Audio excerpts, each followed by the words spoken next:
The craziest thing that I always knew was true, but it's now science backed, so it's definitely true, is that if your life gets seemingly better, you don't reduce your number of problems, you just reduce the threshold of what you consider a problem. So you're still going to probably have the same number of problems, but you're just going to think, oh, before that pain used to be 10 out of 10 and then it's a problem. You're just going to think, no, now it's a 7 out of 10 and now it's a problem. You're just reducing that threshold for what you consider to be an issue, a problem.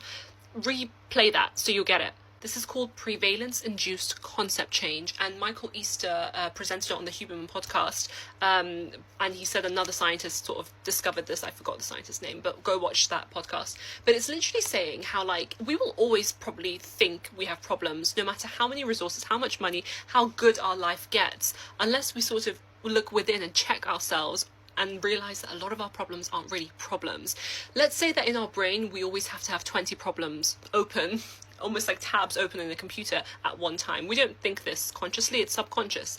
Even if we make more money, if we find a great partner, if we do A, B, and C and, have a progressively better life, we're still going to have things that are problems because we now see things that are less challenging as problems.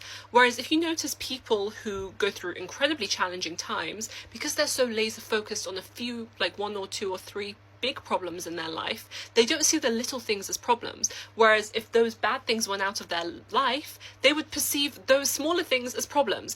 I know I'm making sense in my brain, and I hope I'm making sense here. This is something I always feel like as humans we knew, but the fact that it's scientifically proven and there's like a name for it and psychologists have sort of found this is so reassuring to know that we're always as humans going to have that negativity bias, and we're always going to search for problems even if they don't really exist. And maybe tomorrow me, where I'm having a much better day, I'm going to go search for a problem that yesterday's me, when I was having an objectively tougher day, wouldn't find.